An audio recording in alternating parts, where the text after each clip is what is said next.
Namaskar, hello everyone and welcome to my YouTube channel. So in today's video, we'll learn how a cathode ray oscilloscope can be used to measure voltages. So if you have been following my channel, you know that we have created a step-by-step video series for understanding the construction and working of the most versatile instrument used in the physics laboratory, which is the cathode ray oscilloscope. So the first video of this series started with a brief introduction regarding the CRO, wherein we have discussed the construction and working of the cathode ray tube in some detail. The next video of the series was regarding how CRO can be used to display waveforms. The third video was regarding the block diagram of the CRO, and this is the fourth video of the series wherein we are focusing on the application part and the applications of CRO, wherein the first application that we'll take up in today's video is the measurement of voltages. That is how a CRO can be used to measure voltages. So in order to understand this, हमें start करना पड़ेगा पिछली video से जहां हमने discuss किया the block diagram of the cathode ray oscilloscope. So talking about the first subsystem, this is the vertical deflection system, the second one being the horizontal deflection system, third is your cathode ray tube, regarding which we had already discussed in our previous videos. You can find the links in the description box below.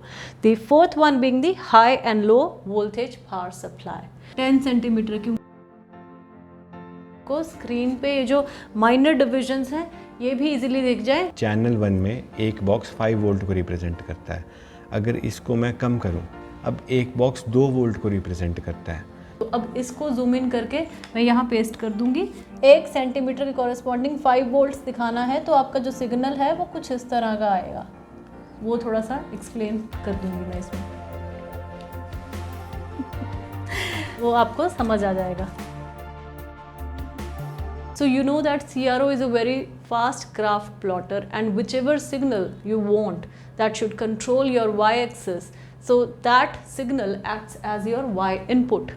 ठीक है. So the y input should be passed to this y deflection plates, but what happens is that this y input first passes through this input attenuator and then goes through a number of amplifier stages, and finally through the amplifier, through this vertical amplifier, it is fed to the y deflection plates. So here I used a term attenuator. So what is an attenuator? We'll be talking about this first. So an attenuator is an internal circuit which is used to reduce the amplitude of the input signal before it reaches this vertical amplifier. Internal circuit जिसका काम है कि जो amplitude है input signal का उसको reduce करना before it reaches this vertical amplifier. So next question should be, why at all do we need to do this? So the reason is that the CRO has sensitive vertical amplifiers. CRO has sensitive amplifiers, and a strong input signal can damage the electronics and distort the display. So therefore we need to reduce the amplitude of the signal to safe usable levels so that this system is preserved, thereby safeguarding the internal components. So the attenuator allows the signals of various amplitudes from millivolts to hundreds of volts to be displayed on the CRO screen. ठीक है.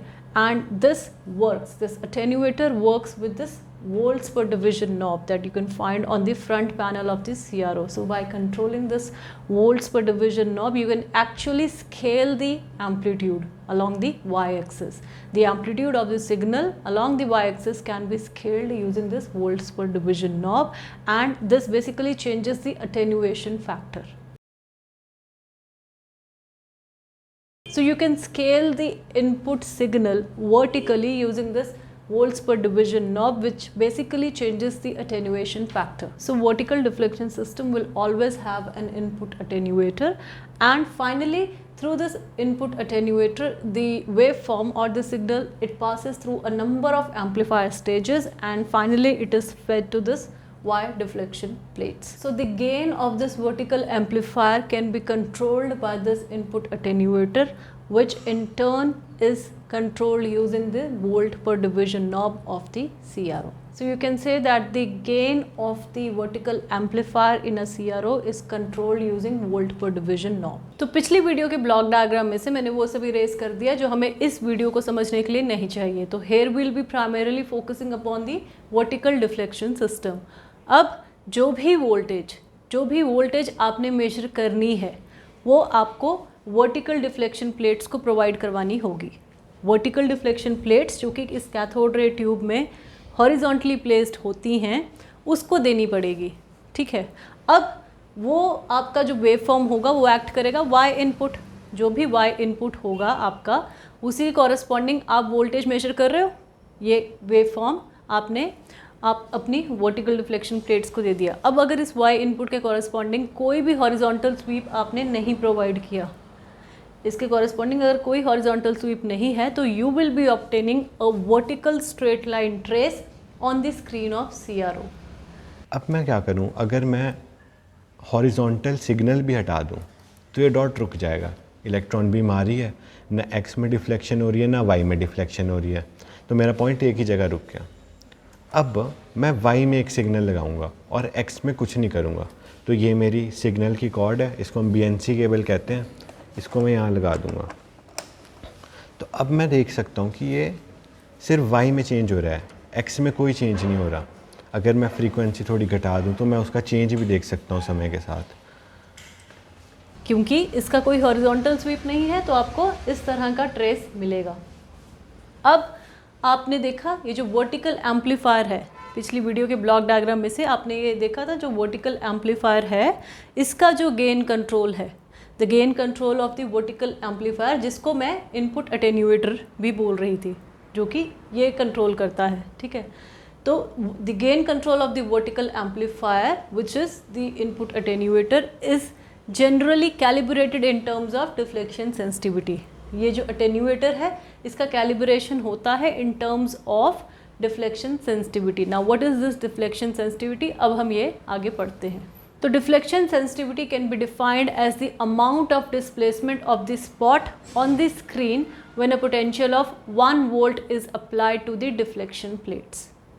जब 1 volt का potential इस deflection plates को provide किया गया cathode ray tube में, तब जो इलेक्ट्रॉन बीम के कॉरस्पॉन्डिंग जो ब्राइट स्पॉट मिलता है स्क्रीन पे, उसका कितना डिस्प्लेसमेंट रहा, that is nothing but deflection sensitivity. So in most CROs it is expressed as the ratio of input voltage to the length of the trace. So accordingly जो आपका attenuator है उस पर ये मार्क की गई होगी इन वोल्ट्स पर सेंटीमीटर। जो डिफ्लेक्शन सेंसिटिविटी है it is marked on the attenuator in volts per centimetre. तो आप क्या करोगे, you will measure the length of this vertical straight line trace. इसको आप मेजर करोगे, this length will usually be in centimetre. अब इस लेंथ को आप मल्टीप्लाई कर दोगे किससे, डिफ्लेक्शन सेंसिटिविटी से। डिफ्लेक्शन सेंसिटिविटी आपकी होगी वोल्ट्स पर सेंटीमीटर में। तो यहाँ पे देखो सेंटीमीटर सेंटीमीटर कट करके सिर्फ वोल्ट्स में आपको मिलेगी कोई चीज़, तो ये जो चीज़ मिलेगी वो क्या होगी, peak to peak value of the voltage of the AC wave form. कौन सा, जो आपने Y इनपुट दिया था, इसके कॉरस्पॉन्डिंग क्या पीक टू पीक वैल्यू रही वोल्टेज की, वो आपको इस फॉर्मूला से यहाँ से कैलकुलेट होके आ जाएगी। तो this will be this to this, इसकी जो वोल्टेज है वो है पीक टू पीक। अब अगर आपने V पीक या V मैक्स निकालना है, वो क्या होगी, इस पीक टू पीक वोल्टेज की हाफ, ये वोल्टेज जो है इसके कॉरस्पॉन्डिंग पता चल जाएगी। तो this value divided by 2 will be V max या V पीक, ठीक है।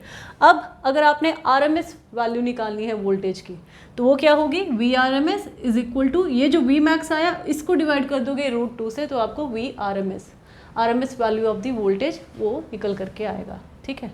इसको समझने के लिए एक न्यूमेरिकल देख लेते हैं। तो यहाँ पे ये कह रहे हैं कि जो vertical gain control of a CRO is set at a deflection sensitivity of 5 volts per centimetre.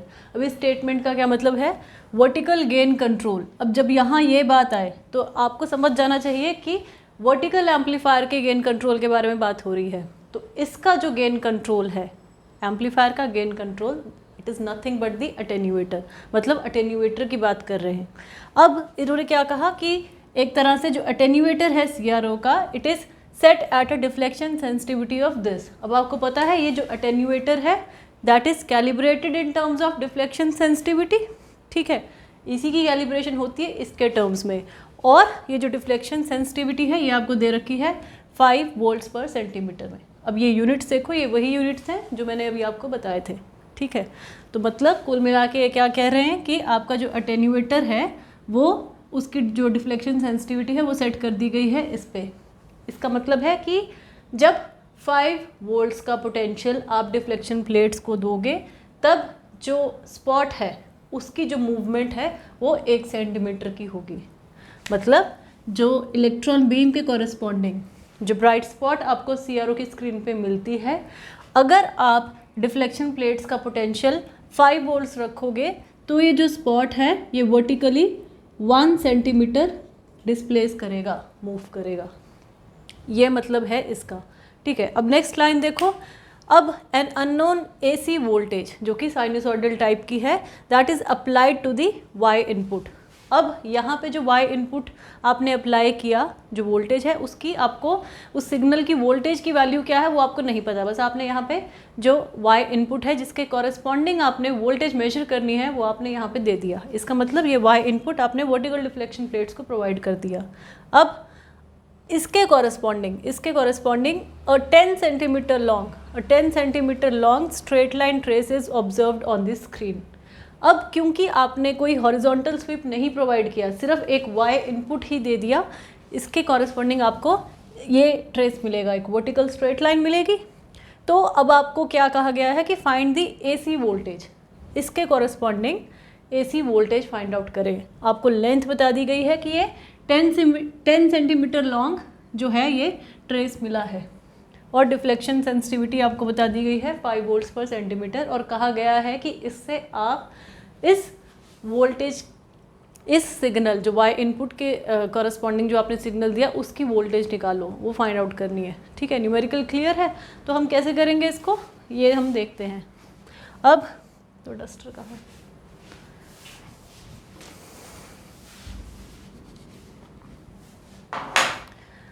अब यहाँ पे देखो आपको क्या गिवन है, डिफ्लेक्शन सेंसिटिविटी, और आपको गिवन है लेंथ ऑफ द ट्रेस। तो यहाँ से आप peak to peak value of voltage निकाल लोगे। पीक टू पीक मतलब यहाँ से यहाँ, और इसको अगर मैं लिख दूँ V पीक टू पीक, ये क्या होगा, लेंथ ऑफ द ट्रेस जो कि आपका ये है 10 इंटू डिफ्लेक्शन सेंसिटिविटी जो कि है 5 वोल्ट्स पर सेंटीमीटर।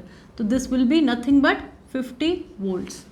ठीक है, अब यहाँ पे आप इसके यूनिट लिखेंगे, this is centimetre, this is volts per centimetre. तो ये आपका V पीक टू पीक आया, मतलब यहाँ से लेके यहाँ तक जो है इसके लेंथ के कॉरेस्पॉन्डिंग जो वोल्टेज है दैट इज़ 50 वोल्ट्स।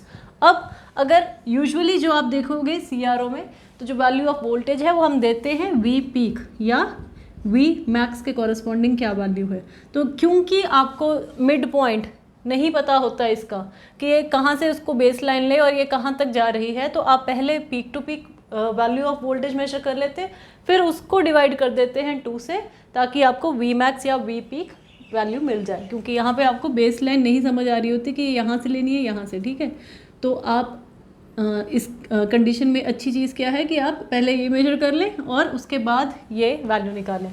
तो this will be nothing but, ये जो वैल्यू आई है इसको 2 से डिवाइड कर दो, तो ये क्या हो गया 25 वोल्ट्स, ये वैल्यू। ठीक है, अब अगर आपको RMS वैल्यू देनी है तो that will B V RMS, जो कि इस V मैक्स का, इस V मैक्स की जो वैल्यू आई है उसको डिवाइड कर दोगे √2 से, तो this will be your V RMS। तो इस तरह से आप जो भी अननोन AC वोल्टेज जो कि आपका Y इनपुट था, जो आपने वर्टिकल डिफ्लेक्शन प्लेट्स को प्रोवाइड किया, उसकी जो वोल्टेज क्या रही होगी वो आप इस तरह से कैलकुलेट कर सकते हो। तो आपको ये गिवन था, ये डिफ्लेक्शन सेंसिटिविटी गिवन थी, जिससे आपने V पीक टू पीक निकाला, उसके बाद आपने V पीक निकाला जो कि यहाँ से लेके यहाँ तक है, और उसके बाद आपने कॉरेस्पॉन्डिंग इसके V RMS निकाला। ये चेंज हो रहा है, अभी हॉरिजॉन्टली नहीं चल रहा, पर ग्राफ ट्रेस करने के लिए मेरे को इसको हॉरिजॉन्टली भी चलाना है, तो मैं इसको हॉरिजॉन्टली चलाना शुरू करूँगा। अब सिंस सिग्नल की फ्रीक्वेंसी इतनी कम है कि मैं इसको चलता हुआ देख पा रहा हूँ, तो मेरे को कंटिन्यूस वेव नहीं दिख रही। पर अगर मैं सिग्नल की फ्रीक्वेंसी बढ़ाऊँ तो मैं देख सकता हूँ कि ये कंटिन्यूस हो रही है। अब हम फिर से आ जाते हैं टाइम बेस पे। अब टाइम बेस कम है तो ये धीरे धीरे स्वीप हो रहा है। अब क्योंकि सिग्नल बहुत फास्ट है तो हमको एक ही लाइन दिख रही है। अगर ध्यान से देखो एक्चुअल में वो पूरा हो रहा है, तो हम क्या चाहते हैं कि ये इधर से इधर स्वीप हो और मेरे को पूरा सिग्नल दिखे। तो मैं क्या करूँगा, मैं टाइम बेस को कम करना शुरू कर दूँगा, कम करूँगा। अब मेरे को पूरा सिग्नल दिखाई दे रहा है। अगर मैं इसकी फ्रीक्वेंसी और बढ़ाऊँ मेरे को और बड़ा सिग्नल दिखाई देगा। अब अगर आप इस y इनपुट के साथ साथ हॉरिजॉन्टल स्वीप भी प्रोवाइड कर रहे हैं, हॉरिजॉन्टल स्वीप भी प्रोवाइड कर रहे हैं इस y इनपुट के कॉरस्पॉन्डिंग, तो आपको जो स्क्रीन पे ट्रेस मिलेगा वो अब वर्टिकल स्ट्रेट लाइन नहीं होगा, वो क्या होगा, एक complete AC sinusoidal wave form होगा। तो आपको इसकी बजाय क्या दिखेगा, कुछ इस तरह का कंप्लीट सिग्नल जो कि एक्चुअल में आप डिस्प्ले करवाते होते हैं CRO में, ठीक है। इसके कॉरस्पॉन्डिंग एक हॉरिजॉन्टल स्वीप अगर हो गया तो आपको उतनी ही लेंथ का वेव फॉर्म होगा, लेकिन उसका एक हॉरिजॉन्टल स्प्रेड भी होगा, तो जिसके कारण आपको कंप्लीट वेव फॉर्म दिखेगा। तो अब इसके कॉरस्पॉन्डिंग कैसे वोल्टेज मेजर करते हैं ये देख लेते हैं। तो मेथड बिल्कुल सेम है। अब डिफरेंस क्या है कि पिछले केस में जब इसकी एब्सेंस थी, सिर्फ y इनपुट ही था, कोई हॉरिजॉन्टल स्वीप नहीं था, तो उस टाइम आपको एक वर्टिकल स्ट्रेट लाइन लेंथ मिल रही थी, ट्रेस मिल रहा था। अब इस केस में आपको एक proper AC sinusoidal wave form मिलेगा जिसका वर्टिकल स्प्रेड आप देखोगे और वो एग्जैक्टली वही लेंथ होगी, ठीक है, जो आपको पिछले केस में मिल रही थी। सिर्फ आपने हॉरिजॉन्टली आप इसको और देख पा रहे हैं, अगर इसको आप कंप्रेस कर देंगे इस चीज़ को, तो आपको ये जो है एक इतनी ही लेंथ की एक स्ट्रेट लाइन मिल जाएगी वर्टिकल, ठीक है। तो यहाँ पे आपने इसका टोटल वर्टिकल स्प्रेड देखा और वो लेंथ आपने ले ली L। सिमिलरली आपको जो डिफ्लेक्शन सेंसिटिविटी है वो अटेन्यूएटर किस पे सेट होगा, वो वोल्ट्स पर सेंटीमीटर में वो वैल्यू आपको पता होगी उस इंस्टेंट पे क्या है। तो जो आपकी इसको लेंथ को मल्टीप्लाई करके आपको फिर से इस लेंथ को डिफ्लेक्शन सेंसिटिविटी से मल्टीप्लाई करके फिर से आपको V पीक टू पीक मिल जाएगी, और इसी को आप डिवाइड बाय 2 करके Vmax और RMS वैल्यू Vmax बाय √2 इस तरह से इसके कॉरस्पॉन्डिंग निकाल लोगे। तो डिफरेंस क्या होगा, सिर्फ कि आपको वर्टिकल स्ट्रेट लाइन की बजाय अब प्रॉपर जो AC वेव फॉर्म है वो आपको दिखाई देगा, जिसका आपने ये मिनिमम और मैक्सिमम वैल्यू, ये जो रेंज जा रही है इसके कॉरस्पॉन्डिंग ये जो वर्टिकल स्प्रेड है उसके कॉरस्पॉन्डिंग क्या लेंथ है, इस केस में सिर्फ ये नोट करना है आपको। तो अब जब मैंने बात करी कि आपको जो भी यहाँ पे ट्रेस मिलेगा, whether it is a straight line trace, अगर वर्टिकल स्ट्रेट लाइन ट्रेस है तो भी, या एक साइनसॉइडल वेव फॉर्म मिला, तो उसकी जो दोनों की लेंथ होगी वो सेंटीमीटर्स में ही होगी। और यहाँ पे मैंने डिफ्लेक्शन सेंसिटिविटी के भी यूनिट्स आपको बताए, ये वोल्ट्स पर सेंटीमीटर में। यहाँ पे इस अटेन्यूएटर की जो ये कैलिब्रेशन है डिफ्लेक्शन सेंसिटिविटी की, तो वो इसमें होती है वोल्ट्स पर सेंटीमीटर में।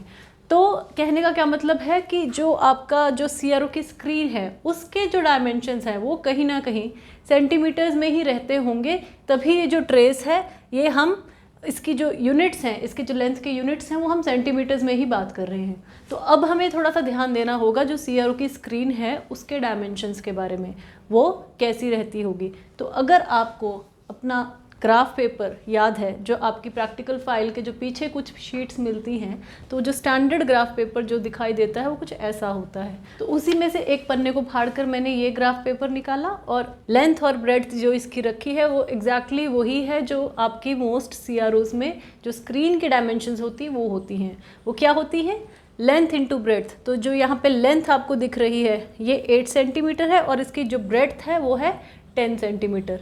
तो कहने का क्या मतलब है कि अगर आप अपना ग्राफ पेपर देखें, उसमें ये जो एक बॉक्स होता है, एक बॉक्स जो होता है उसकी डायमेंशंस 1 × 1 सेंटीमीटर, ये एक स्क्वायर होता है जिसकी लेंथ और ब्रेड्थ 1-1 सेंटीमीटर की होती है, ठीक है। तो अगर मैं यहाँ पे वर्टिकली 8 सच बॉक्सेस रख लूँ, 1 2 3 4 5 6 7 8, अभी आपको नहीं दिख रहे होंगे, ये 8 हैं, ठीक है। 8 सच बॉक्सेस रख लिए 1-1 सेंटीमीटर के, तो ये 8 सेंटीमीटर लेंथ होगी। और यहाँ पे इसकी जो विड्थ है या ब्रेड्थ है, तो यहाँ पे ऐसे 10 सच स्क्वायर्स होंगे, और हर एक स्क्वायर की, क्योंकि जो डायमेंशन है 1 सेंटीमीटर है, तो ये जो ब्रेड्थ है आपकी ये टोटल 10 सेंटीमीटर होगी। तो this is length into breadth, 8 × 10 centimetre generally जो होती है डायमेंशन वो होती है CRO की स्क्रीन की। तो अगर मैं इसको यहाँ पे पेस्ट करूँ तो जो स्क्रीन का जो एक्चुअल साइज़ है जो आपकी CRO का वो कुछ इस तरह का दिखता होगा, ठीक है। अगर मैं इसको जूम इन करके दिखाऊं, अगर मैं इसको जूम इन करूं तो यहाँ पे आप नोट करोगे कि एक स्क्वायर के अंदर जो आपकी ग्राफ शीट होती है उसमें जो माइनर डिविजन्स होंगी, जो माइनर टिक्स होते हैं, वो आपको 10 दिखेंगे एक बॉक्स के अंदर फर्दर ऐसी 10 लाइंस होती हैं, लेकिन CRO की स्क्रीन में आपको एक बॉक्स के अंदर ऐसी 5 डिविजन्स दिखेंगी, बस यही डिफरेंस है। इसको जूम इन करके मैं दिखाती हूँ। तो ये कुछ इस तरह की आपकी CRO की स्क्रीन होगी। इसकी जो लेंथ होगी वो आपकी जो टोटल है ये कितनी होगी, 8 सेंटीमीटर। क्यों? क्योंकि यहाँ पे देखो आपको 1 2 3 4 5 6 7 8 ये जो बड़े वाले बॉक्स देख रहे हो ये टोटल 8 हैं अलोंग दिस लेंथ, और हर एक जो बॉक्स है उसकी जो डायमेंशन है ये क्या है, लेंथ इंटू ब्रेड्थ, ये 1 इंटू 1 सेंटीमीटर है। तो ऐसे अगर आप टोटल 8 देख रहे हो तो यहाँ पे जो लेंथ होगी वो 8 सेंटीमीटर। सिमिलरली यहाँ पे जो इस स्क्रीन की डायमेंशन होगी वो होगी 10 सेंटीमीटर, क्योंकि यहाँ पे ऐसे 1 2 3 4 5 6 7 8 9 10 सच बॉक्सेस हैं, ठीक है। तो हर एक बॉक्स की 1 इंटू 1 सेंटीमीटर है, तो यहाँ पे जो आपकी ब्रेड्थ होगी वो होगी 10 सेंटीमीटर। तो लेंथ इंटू ब्रेड्थ अगर आप करें तो दैट इज़ 8 इंटू 10 सेंटीमीटर जो है इसकी डायमेंशन होती है CRO की एक्चुअल स्क्रीन की, ठीक है। तो CRO की स्क्रीन में और इसमें फ़र्क क्या है कि यहाँ पे जो एक बॉक्स है उसके अंदर फर्दर आप देख रहे हैं यहाँ पे 10 डिविजन्स हैं। एक बॉक्स में अगर आप यहाँ पे हॉरिजॉन्टली चेक करें तो 1 2 3 4 5 6, एक छोटे बॉक्स में ऐसे फर्दर 10 डिविजन्स हैं। और यहाँ पे भी अगर आप यहाँ वर्टिकली भी चेक करें तो यहाँ पे 1 2 3 4 यहाँ पे आपको 10 डिविजन्स दिखेंगी। CRO के केस में क्या होगा कि अगर आप एक बॉक्स देख रहे हैं, एक ऐसा इस तरह का देखेंगे, तो यहाँ पे जो वर्टिकली डिविजन्स होंगी वो 10 की बजाय 5 होंगी। कैसे? यहाँ से जैसे स्टार्ट किया आपने, यहाँ 1 2 3 4 एंड 5, ठीक है। तो ये इस तरह से, और इस तरह से अगर आप हॉरिजॉन्टली देखेंगे तो वो भी यहाँ से यहाँ 5 डिविजन्स होंगी, 1 2 3 4 एंड 5 इस तरह से। तो ये फर्दर 10 की बजाय 5 में है, और यहाँ पे भी ये 10 की बजाय 5 में है। तो इसमें और इसमें सिर्फ ये डिफरेंस है, बाकी जो आपकी CRO की स्क्रीन है कुछ इसी तरह की होगी। तो यहाँ पे मैंने आपको बताया कि जो एक्चुअल में CRO की स्क्रीन होगी उसमें ये जो स्मॉल बॉक्स है इसमें जैसे 10 की बजाय 10 स्मॉल डिविजन्स की बजाय 5 स्मॉल डिविजन्स होंगी हॉरिजॉन्टली और वर्टिकली, ठीक है। तो उसको समझने के लिए जो एक्चुअल में CRO की स्क्रीन कैसी है उसको समझने के लिए मैंने ये जो बनाया है, ये CRO की स्क्रीन बनाई है एक्चुअली में जो जैसी दिखती है। तो यहाँ पे अगर आप यहाँ पे मैं जब कैमरा को जूम इन करूँगी तो आपको दिखेगा कि ये जो एक स्मॉल बॉक्स है, एक स्मॉल स्क्वायर है, उसमें जो फर्दर जो डिविजन्स है वर्टिकली अगर आप देखें तो 1 2 3 4 5 है। इसी तरह अगर आप हॉरिजॉन्टली भी चेक करेंगे तो यहाँ पे जो डिविजन्स हैं ये कितनी होंगी, 1 2 3 4 5 इंस्टेड ऑफ 10। यहाँ पे 10 10 होती हैं, यहाँ पे 5 5 होगी, बस यही फ़र्क है। जो एक्चुअल में साइज़ होगा स्क्रीन का, CRO की स्क्रीन का, वो ऐसा है। मैंने ये थोड़ा बड़ा इसलिए बनाया है ताकि आपको ये जो डिविजन्स हैं छोटी वाली वो क्लियरली दिख जाएं जब मैं कैमरा ये जूम इन करूँगी और ये आपको दिखाऊंगी, ठीक है। तो एक्चुअल में साइज़ इतना है CRO की स्क्रीन का, ये मैंने आपको बड़ा करके दिखाया है। और जो यहाँ पे डिविजन्स होंगी वो 5 5 होंगी, बोथ वर्टिकली एंड हॉरिजॉन्टली। तो अब इसकी बजाय मैं अब यहाँ पे ये पेस्ट कर दूँगी और हम देखेंगे कि जब मैं एटेन्यूएटर की वेरियस सेटिंग्स करूँगी, ठीक है, जो इसकी डिफ्लेक्शन सेंसिटिविटी है वो डिफरेंट वैल्यूज़ पे सेट करके किस तरह के जो ग्राफ्स आएंगे और उनकी कैसे मैं वोल्टेज फाइंड आउट कर सकती हूँ, वो सब हम देखेंगे। तो CRO की स्क्रीन में आपको ग्रिड ऑफ डिविजन्स मिलेंगी, जहाँ पे आपको यूजुअली 10 डिविजन्स मिलेंगी हॉरिजॉन्टली। ये 1 2 3 4 5 6 7 8 9 10 सच डिविजन्स हॉरिजॉन्टली और 8 सच डिविजन्स वर्टिकली, 1 2 3 4 5 6 7 8, ठीक है। तो ये जो डिविजन्स हैं ये एक इस तरह की डिवीजन एक मेजर डिवीजन है। तो 10 सच मेजर डिविजन्स हॉरिजॉन्टली और 8 सच डिविजन्स वर्टिकली।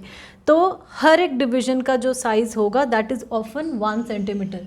मतलब ये जो इसकी यहाँ पे जो इसकी विड्थ है वो 1 सेंटीमीटर है और जो इसकी लेंथ यहाँ है दैट इज़ ऑल्सो 1 सेंटीमीटर, जिसके कारण जो स्क्रीन होगी आपकी वो लेंथ जो होगी उसकी वो होगी 8 सेंटीमीटर और जो ब्रेड्थ होगी वो क्या होगी उसकी 10 सेंटीमीटर।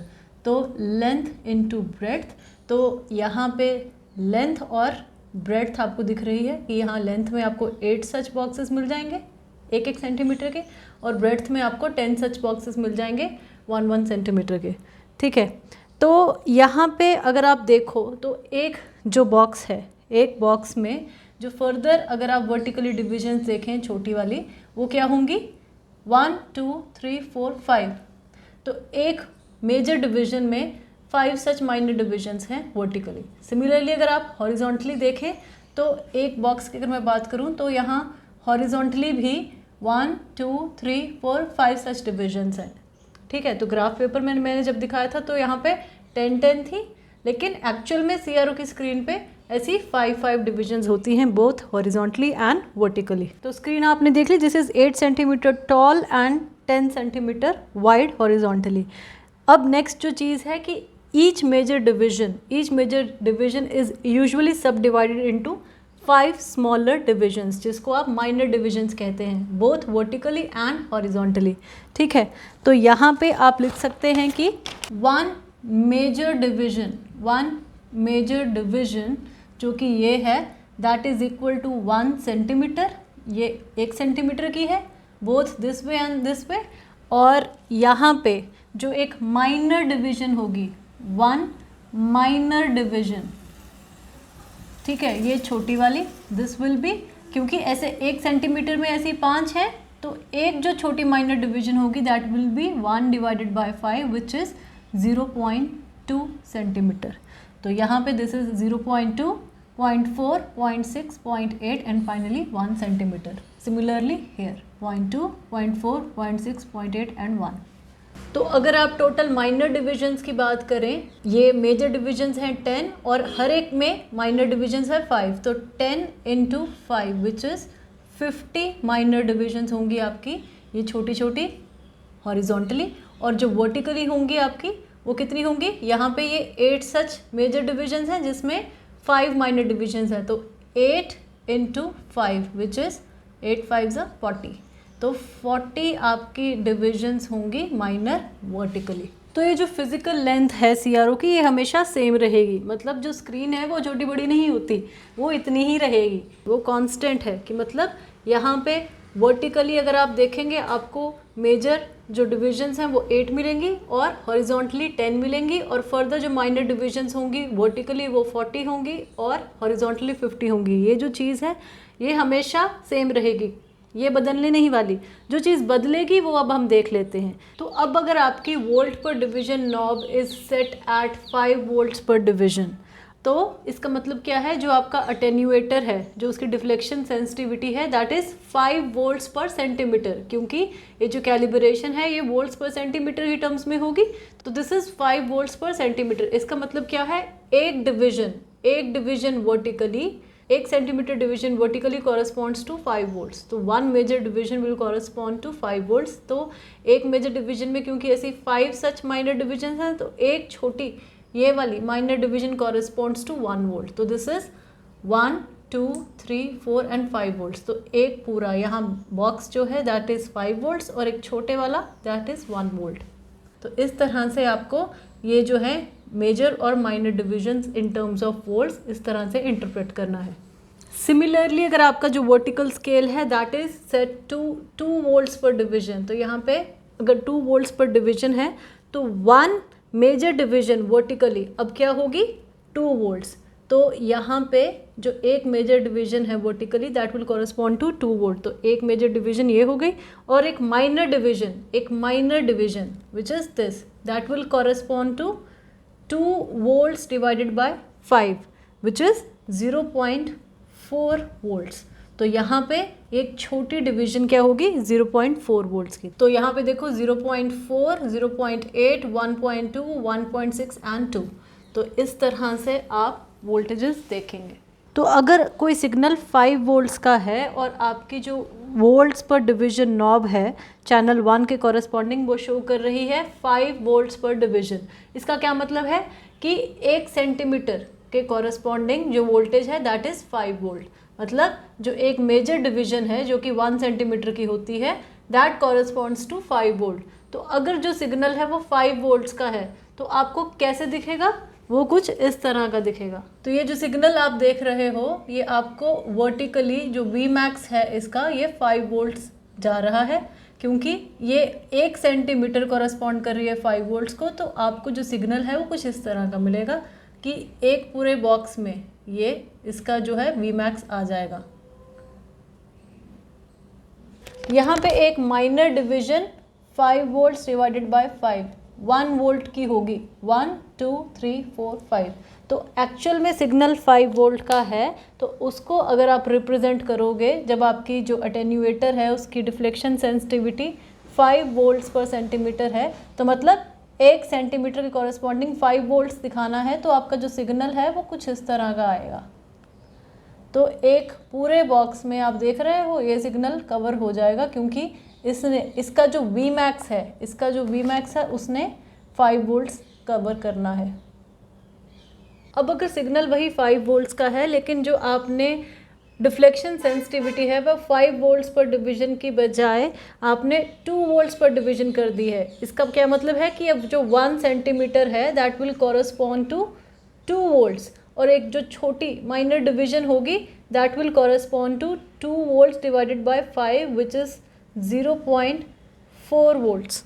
तो छोटी डिविजन्स कैसे होंगी, 0.4, 0.8, 1.2, 1.6 एंड 2। अब जो 5 वोल्ट्स का सिग्नल अब आपको दिखेगा इस सेटिंग के कॉरस्पॉन्डिंग, वो कैसा दिखेगा, उसका जो एम्पलीट्यूड होगा वो चेंज हो जाएगा, क्योंकि अब एक स्मॉल बॉक्स जो है वो 2 वोल्ट को रिप्रेजेंट कर रहा है, वो कम हो गया। पहले क्या था, 1 सेंटीमीटर 5 वोल्ट्स को कॉरस्पॉन्ड कर रहा था, तो एक पूरे ही बॉक्स में ये सिग्नल वी मैक्स जो है आपका आ गया था। अब इस केस में क्या होगा, क्योंकि एक बॉक्स अब कम वोल्टेज को रिप्रेजेंट कर रहा है, 2 वोल्ट्स को कर रहा है, तो 5 वोल्ट अटेन करने के लिए वी मैक्स जो एम्पलीट्यूड है वो आपको अब स्क्रीन पे सिग्नल का बड़ा होके दिखाई देगा। एक्चुअल एम्पलीट्यूड सेम है 5 वोल्ट्स का ही, लेकिन ये जो स्केल है वाई एक्सिस के अलोंग ये एक तरह से चेंज हो रहा है, जिसकी वजह से आपको जो सिग्नल है वो अब पिछली के बजाय थोड़ा सा एम्पलीट्यूड वाइज थोड़ा यहाँ पे आपको वर्टिकली ज़्यादा स्प्रेड दिखेगा। अब एक्चुअल सिग्नल वही है, लेकिन इस स्केल को एडजस्ट करने के लिए जो सिग्नल है वो अपनी थोड़ी सी शेप चेंज करेगा, और वो किस तरह से करेगा ये हम देखते हैं। अब क्योंकि एक्चुअल सिग्नल 5 वोल्ट्स का है, अब अगर आप ग्राफ यहाँ से स्टार्ट करें तो आप वी मैक्स से कॉरस्पॉन्डिंग है ये वैल्यू, तो ये 5 वोल्ट्स है, तो यहाँ से लेके यहाँ तक हो गया 2 वोल्ट्स, ये 4 वोल्ट्स और यहाँ तक 6 वोल्ट्स, लेकिन आपने 5 वोल्ट्स तक जाना है तो 4 वोल्ट्स यहाँ है। अब एक छोटी डिवीजन जो है आपकी 0.4 वोल्ट्स की है, तो यहाँ पे अगर आप आओगे तो this will B 4.4 volts and 4.8 volts. अब ये जो नेक्स्ट होगी दैट विल बी 5.2 वोल्ट्स। तो कहीं ना कहीं हमें इन दोनों डिविजन्स के बीच में कहीं रुकना है, ठीक है, 4.8 से ज़्यादा और 5.2 से कम, तो इनके जो बीच की जो होगी डिवीजन वो एक तरह से 5 वोल्ट्स होगी, तो हमें यहाँ तक जाएगा एम्पलीट्यूड आपका। तो अगर आप ग्राफ देखेंगे तो क्योंकि आपने अब स्केल इस तरह कर दिया, तो अब आपका जो ग्राफ आएगा वो किस तरह का आएगा, that will be like this. तो यहाँ आप देख रहे हो कि ये 2 डिविजन्स पूरी कवर हो गई हैं यहाँ तक, और उसके बाद जो ग्राफ होगा वो आपका कहाँ तक जा रहा है। यहाँ पे ग्राफ अगर आप देखोगे तो ये 4.4, 4.8 और यहाँ पे आना था 5.2, तो इन दोनों के बिल्कुल बीच में यहाँ तक, तो ये आपका वी मैक्स है, और यही वी मैक्स जो है आपका ये 5 वोल्ट्स, ये जो आपका सिग्नल है उसकी वैल्यू है, ठीक है। तो ये जो सिग्नल है अपने आप को उस तरह से ट्रांसफॉर्म कर लेगा, इस स्केल के अकॉर्डिंग एडजस्ट करेगा अपने आप को, ठीक है। तो क्योंकि एक स्मॉल डिवीजन अब कम वोल्टेज को रिप्रेजेंट कर रही थी, तो जो पिछला आपका ग्राफ था वो एक ही बॉक्स में आ रहा था, अब ये जो है ये ज़्यादा बॉक्सेस कवर करेगा in order to represent this 5 volt. अब जो मेरी ये वाली नॉब्स हैं जिनसे ये ऊपर बढ़ रहा है इसका एम्पलीट्यूड, एक्चुअल में सिग्नल का एम्पलीट्यूड नहीं बढ़ रहा, इसको हम कहते हैं वोल्टेज गेन और इसे हम कहते हैं टाइम गेन। वोल्टेज गेन से क्या होता है, जैसे अभी चैनल 1 में एक बॉक्स 5 वोल्ट को रिप्रेजेंट करता है, अगर इसको मैं कम करूं अब एक बॉक्स 2 वोल्ट को रिप्रेजेंट करता है, तो सिंस एक बॉक्स जितनी वोल्टेज को रिप्रेजेंट करता है वो कम हो गया, तो मेरा सिग्नल ज़्यादा ऊपर तक जाएगा। एक्चुअल एम्पलीट्यूड सेम ही है, बस मैं जो लीस्ट काउंट है इनका वो घटा बढ़ा रहा हूँ, इसलिए मेरे को अगर बड़ा दिख रहा है छोटा दिख रहा है। फॉर एग्जांपल अगर ये 1 वोल्ट को कॉरस्पॉन्ड करता है और मेरा एक्चुअल सिग्नल 4 वोल्ट का है तो 4 डब्बे कवर करेगा, पर अगर मैं उसी को घटा के 0.5 वोल्ट करूँ तो वो 8 डब्बे कवर करेगा उसी 4 वोल्ट को दिखाने के लिए। चैनल 1 में वोल्टेज 50 मिली वोल्ट्स है, यहाँ पर कितने डब्बे हैं, 1 2, तो एक डब्बा 50 मिली वोल्ट को कॉरस्पॉन्ड कर रहा था, तो 2 कितने को करेंगे, 50 × 2 100 मिली वोल्ट्स को। ठीक है। सिमिलरली जैसा आपको CRO की डेमोन्स्ट्रेशन में दिखाया जाएगा, जब एक्चुअल सिग्नल 7.5 वोल्ट्स का है, तो अगर volts per division knob set है 5 वोल्ट्स पर सेंटीमीटर पे, तो मतलब एक बॉक्स जो है वो रिप्रेजेंट कर रहा है 5 वोल्ट्स को। तो एक जो बॉक्स होगा that will represent 5 volts in that case. ठीक है। तो और जो छोटी डिवीजन होगी और 1 स्मॉल डिवीजन, ये एक small division that will B 1 volt, तो 1 2 3 4 5 वोल्ट्स। तो इस तरह से, तो अब अगर सिग्नल 7.5 वोल्ट्स का है तो वो आपको CRO की स्क्रीन पे किस तरह रिप्रेजेंट होगा, जब इस तरह की सेटिंग होगी तो वो कैसा होगा, ऐसा। तो यहाँ आप देखो कि एक पूरा बॉक्स ये रिप्रेजेंट कर रहा है 5 वोल्ट्स को। ठीक है। और उसके बाद आपने टोटल कितना जाना है, 7.5 वोल्ट्स को। अब अगर ये दूसरा बॉक्स भी ले लेते तो यहाँ से यहाँ पूरा 10 वोल्ट्स हो जाता। अब 5 के बाद आपने माइनर डिविजन्स देखनी किस किस को रिप्रेजेंट कर रही है, तो दैट विल बी 1 वोल्ट। तो 5 के बाद 6 7 वोल्ट्स यहाँ है, दिस इज़ 8 वोल्ट्स। तो 7 और 8 के कहीं बीच में है 7.5, तो ये यहाँ तक जाएगा। ठीक है। तो जो वेव फॉर्म है आपको इस अटेन्यूएटर की डिफ्लेक्शन सेंसिटिविटी के कॉरस्पॉन्डिंग ये आपको रिप्रेजेंटेशन दिखेगी corresponding to 7.5 volts, and this is nothing but V max. ये जो V पीक या V मैक्स वोल्टेज है ये आपकी 7.5 वोल्ट्स है। अब इसको चेक करने के लिए हम देखते हैं कि हम मेजर कैसे कर सकते हैं कि कितनी वोल्टेज को रिप्रेजेंट कर रहा है। अच्छा, अब चैनल 1 5 वोल्ट को रिप्रेजेंट कर रहा है, इसका मतलब एक बॉक्स 5 वोल्ट के बराबर है, मतलब एक जो टिक है इसमें वो 1 वोल्ट के बराबर हुआ। अब सिंस मेरे को पता नहीं है कि इस वेव का एक्चुअल मिड पॉइंट कहाँ पर है, तो मैं इस पीक से लेके इस पीक तक इन टिक्स को काउंट कर लेता हूँ। जितने टिक्स आएंगे उसको 1 वोल्ट से मल्टीप्लाई कर दूंगा और मेरे पास एम्पलीट्यूड आ जाएगा। अगर मैं यहाँ देखूँ तो 1 2 5 ये 7 5 और 12 और यहाँ पर 1 2 3 अराउंड 15 टिक्स हैं। तो मैं कह सकता हूँ कि यहाँ से लेके यहाँ तक 15 वोल्ट है, तो एम्पलीट्यूड कितना हो जाएगा 15 डिवाइडेड बाई 2 7.5 वोल्ट्स। ऐसे हम एम्पलीट्यूड निकाल सकते हैं इसका। सिमिलरली अब अगर उसी 7.5 वोल्ट सिग्नल के कॉरस्पॉन्डिंग अब ये जो सेटिंग है अटेन्यूएटर की, ये जो डिफ्लेक्शन सेंसिटिविटी है, अब ये 5 की बजाय अगर 2 वोल्ट्स पर सेंटीमीटर हो गई, इसका क्या मतलब है कि ये जो एक बॉक्स है, एक मेजर डिवीजन जो है, 1 box will now represent 2 volts instead of 5। ये अब 2 वोल्ट को रिप्रेजेंट कर रहा है, और एक जो स्मॉल डिवीजन है वो कितनी होगी, that will be 2 volts divided by 5 which is nothing but 0.4 volts. ठीक है। तो अब हमारा वर्टिकल स्केल उस हिसाब से हो गया कि अब ये जो एक स्मॉल बॉक्स है अब ये 2 वोल्ट्स को रिप्रेजेंट कर रहा है। तो इसका मतलब अगर मुझे 7.5 वोल्ट्स रिप्रेजेंट करना है इस तरह के स्केल पे, तो 2 वोल्ट्स और यहाँ पे अगर मैं 3 सच बॉक्सेस ले लूँ तो ये 2 3 4 5 6, ये 6 हो गए, और उसके बाद ये 8 है। ठीक है, यहाँ तक 8 है, तो ये 6 और 8 के बीच में 7.5 कहीं ना कहीं आएगा। तो अब इसको एग्जैक्टली पिन पॉइंट करने के लिए मुझे देखनी पड़ेगी माइनर डिविजन्स। तो ये तो मुझे पता है कि ये V मैक्स जो है, अगर मैं सिग्नल देखूं तो ये 3 बॉक्सेस तो कवर हो जाएंगे। ये यहाँ कहाँ तक जाएगा ये नहीं मुझे पता। अब यहाँ पे ये 6 तक है, अब 6 के बाद ये जो चीज़ होगी 6.4, this will B 6.8, this will be 7.2 and this will be 7.6 and this will be 8। तो ये 7.6 है, तो मतलब कुछ 7.5 को रिप्रेजेंट करना है तो कुछ इस डिवीजन के आसपास ये रुक जाएगा, इससे हल्का सा नीचे। ठीक है। तो मेरी सिग्नल की जो रिप्रेजेंटेशन होगी इस केस में वो क्या होगी, कुछ ऐसी। ठीक है।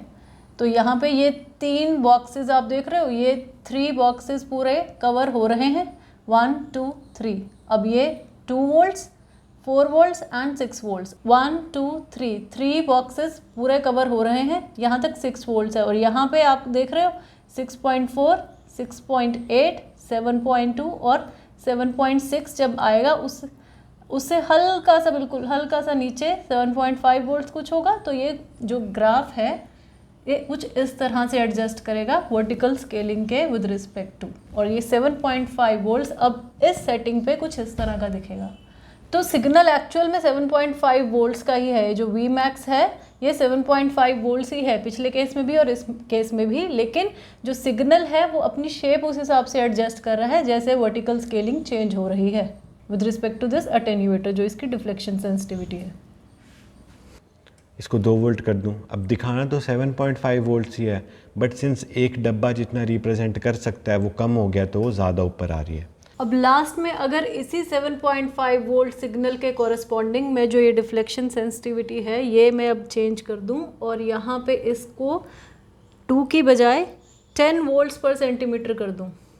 अगर मैं इस तरह से कर दूं तो इसका क्या मतलब है, अब ये जो एक बॉक्स है, अब ये जो 1 सेंटीमीटर लेंथ है वो 10 वोल्ट्स को रिप्रेजेंट कर रही है, ठीक है। This corresponds to 10 volts. और एक जो छोटी डिवीजन होगी उस केस में that will be 10 divided by 5 which will be 2 volts, ठीक है। तो यहाँ पे ये 2 3 4 5 6 7 8 9 10 इस तरह से ये डिविजन्स होंगी। तो अब अगर मुझे ये 7.5 सिग्नल रिप्रेजेंट करना है इस सेटिंग के हिसाब से तो वो अपने आप को किस हिसाब से चेंज करेगा वो देखते हैं। तो अब यहाँ पे देखो, अब एक पूरा बॉक्स जो है वो 10 वोल्ट्स का है। अब अगर मुझे 7.5 वोल्ट्स रिप्रेजेंट करना है तो ये इस बॉक्स से भी छोटा होगा सिग्नल, जो इसका एम्पलीट्यूड जाएगा वी मैक्स वो इस बॉक्स से भी थोड़ा सा नीचे रह जाएगा। इस बॉक्स के विदिन मतलब पूरा का पूरा वी मैक्स आ जाएगा, इससे बाहर नहीं जाएगा। तो अब इसको रिप्रेजेंट करने के लिए माइनर डिविजन्स देखो, तो एक जो डिवीजन है वो 2 वोल्ट्स की है, 2 3 4 5 6 7 8, यहाँ तक 8 आ रहा है, तो और यहाँ पे 6 आ रहा है, 2 3 4 5 6 7 8। तो मतलब 6 और 8 के बीच में कहीं ना कहीं ये 7 होगा और ये 7 से थोड़ा सा यहाँ बीच में, यहाँ कहीं ये 7.5 होगा, ठीक है, 7 और 8 के बीच में। तो ये जो है इसका वी मैक्स अगर यहाँ से सिग्नल प्लॉट करूँ तो यहाँ तक ख़त्म हो जाना चाहिए। तो जो आपको डायमेंशन दिखेगी वो कुछ इस तरह की होगी, ठीक है। ये अगर आप सिग्नल देख पा रहे हैं बहुत छोटा होगा, क्योंकि यहाँ पे देखो अगर आप माइनर डिविजन्स की बात करो तो यहाँ पे ये है 2, ये 4, ये 6 और 8, 6 और 8 के बीच में रहना, 6 और 8 के बीच में कहीं 7 आएगा और उससे थोड़ा सा ऊपर कहीं 7.5 आएगा। तो ये इस वाली डिवीज़न, क्योंकि ये 8 की डिवीज़न है, ये वाली 8 वोल्ट्स, तो इससे कम और 6 वोल्ट से ज़्यादा यहाँ कहीं इसके कहीं ना कहीं विद इन दिस लाई करेगा इसकी ये जो मैक्सिमम वी मैक्स वैल्यू होगी। तो ये जो वी मैक्स है यहाँ से लेकर यहाँ तक वो कुछ इस तरह का दिखेगा आपको कॉरस्पॉन्डिंग टू दिस सेटिंग। देख पा रहे हैं, इस सेटिंग के कॉरस्पॉन्डिंग आपको कुछ इस तरह का दिखेगा। अब सिंस ये 7.5 वोल्ट है, अगर मैं इसको 10 वोल्ट कर दूं तो अब 10 वोल्ट एक ही डब्बे में हो रहा है, तो ये एक ही डब्बे में सारी एकोमोडेट होगी। अब अगर आपको डिफ्लेक्शन सेंसिटिविटी पता है 2 वोल्ट्स पर सेंटीमीटर है, मतलब जो आपका वोल्ट्स पर डिवीजन नॉब है चैनल 1 के कॉरस्पॉन्डिंग वो इस पे सेट है, ठीक है। और आपको जो CRO की स्क्रीन पे है वो जो ग्राफ है वो कुछ इस तरह का दिख रहा हो, तो अगर कोई पूछे कि इस ग्राफ के कॉरस्पॉन्डिंग वोल्टेज क्या है, जो कि यूजुअली आपसे पूछा जाता है, जो कि आपको फाइंड आउट करना होता है, तो आप कैसे निकालोगे। तो आपको यहाँ पे ये ट्रेस दिख रहा है, तो आपने क्या करना है कि यहाँ से लेके यहाँ तक जो इसकी वर्टिकल स्प्रेड है इस पूरे ग्राफ का, तो इन्हीं 2 वैल्यूज़ के बीच में है ना, ये मिनिमम और मैक्सिमम वैल्यूज़ के बीच में इसमें पूरा ग्राफ आ रहा है, तो वो आपने ये डिविजन्स देखनी है, ठीक है।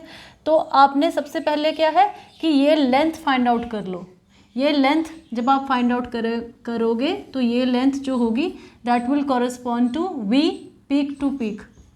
इस length corresponding peak to peak value of voltage आएगी, जो कि फाइंड आउट करना कंपैरेटिवली इजी रहता है, क्योंकि जब आपको इस तरह का ग्राफ दिखेगा तो आपको कई बार बेस लाइन जो है कि ग्राफ स्लाइटली यहाँ से स्टार्ट हो रहा है, यहाँ से हो रहा है, यहाँ से, वो फाइंड आउट करना थोड़ा सा मुश्किल हो जाता है। तो आप अगर पूरी ये लेंथ देख लेंगे तो उसको फिर बाद में जो वोल्टेज आएगी डिवाइड बाय 2 करके वी मैक्स ऑब्वियसली निकल ही आएगा। तो यहाँ पे सबसे पहले आपने ये लेंथ देखनी है, ठीक है। अगर मैं अब यहाँ पे बात करूँ तो एक जो डिवीज़न है, एक ये जो डिवीज़न है ये 1 सेंटीमीटर की होगी ये, और एक माइनर डिवीज़न अगर मैं बात करूँ, अगर मैं फिज़िकल लेंथ की बात करूं जो कि चेंज नहीं होती, एक माइनर डिवीज़न हमेशा कितनी की रहेगी, 1 डिवाइडेड बाय 5 जो कि है आपकी 0.2 सेंटीमीटर, ठीक है। तो 0.2 सेंटीमीटर यहाँ पे 0.4, 0.6, 0.8 एंड 1 सेंटीमीटर कंप्लीट, ठीक है। तो माइनर डिवीज़न जो है आपकी वो हमेशा 0.2 सेंटीमीटर की ही रहेगी और जो मेजर डिवीज़न है वो 1 सेंटीमीटर की ही रहेगी। तो आपने क्या करना है, आपने ये पूरी लेंथ निकाल लेनी है, ये यहाँ से लेके यहाँ तक लेंथ। तो फाइंड आउट करते हैं ये लेंथ कितनी है। तो यहाँ से आप कंप्लीट पहले बॉक्सेस निकाल लो। तो ये 1 2 3 4, ये 4 कंप्लीट बॉक्सेस हैं और आपको जो माइनर डिविजन्स हैं वो देखनी है। तो 4 कंप्लीट बॉक्सेस प्लस 1 2 3 4 ये जो हैं ये माइनर डिविजन्स हैं और ये कितने की हैं, 0.2 सेंटीमीटर की। ये तो सेंटीमीटर में ही था। 1 2 3 4 सेंटीमीटर और ये जो है ये 1 2 और नीचे कितनी है, नीचे भी 2 ही हैं। तो टोटल 4 इंटू, लेकिन आप इसको किससे करोगे, 0.2 सेंटीमीटर से, क्योंकि ये माइनर डिविजन्स हैं। तो this will B 4 plus 0.8 which will B 4.8 centimetre. तो ये 4.8 सेंटीमीटर का पूरी की पूरी लेंथ है। अब मैं अगर इस पूरी लेंथ को डिफ्लेक्शन सेंसिटिविटी के साथ मल्टीप्लाई करूं, लेंथ इंटू डिफ्लेक्शन सेंसिटिविटी, तो ये हो गया 4.8 इंटू 2, ठीक है। ये जो है ये टोटल वैल्यू क्या आई, वी पीक टू पीक। अगर मैंने peak to peak value of voltage निकालनी है, ये उसके कॉरस्पॉन्डिंग वैल्यू है। लेकिन हम जनरली ये जो वोल्टेज है ये पूछी जाती है वी मैक्स या वी पीक। तो जो वी पीक होगी या वी मैक्स होगी that will B 4.8 into 2 divided by 2। तो ये जो वैल्यू है दैट विल बी 4.8 वोल्ट्स। तो ये जो ग्राफ है इसके कॉरस्पॉन्डिंग अगर पूछे वोल्टेज क्या है, वी पीक वी मैक्स, वो क्या होगी 4.8 वोल्ट्स। और अगर इसी के कॉरस्पॉन्डिंग आपने आरएमएस वैल्यू कोट करनी है तो that will B 4.8 divided by √2 जो कि ये है। नोट दैट कुछ CROs में आपको ज़्यादा फाइन रेजोल्यूशन के लिए एक बॉक्स में वर्टिकली और हॉरिजॉन्टली 10 डिविजन्स भी दिख सकती हैं जो माइनर डिविजन्स हैं, लेकिन वो ज़्यादा कॉमन नहीं है। मोर कॉमन क्या है, 5 डिविजन्स, ठीक है। तो अगर आपको इस तरह का कुछ स्क्रीन दिख रही है जिसमें 10 डिविजन्स हैं हॉरिजॉन्टली और वर्टिकली, तो उस केस में जो आपकी एक माइनर डिवीजन होगी, मेजर डिवीजन तो 1 सेंटीमीटर की ही रहेगी बोथ हॉरिजॉन्टली एंड वर्टिकली, तो एक माइनर डिवीजन होगी हॉरिजॉन्टली और वर्टिकली, वो क्या हो जाएगी उस केस में 1 divided by 10 that will B 0.1 centimetre instead of 0.2 centimetre for the case of 5 divisions पर बॉक्स। अब यहाँ पे जो नंबर ऑफ माइनर डिविजन्स हैं वो भी चेंज हो जाएंगी और उसको अब आप मल्टीप्लाई जब करोगे तो 0.1 से करोगे, 0.2 से नहीं।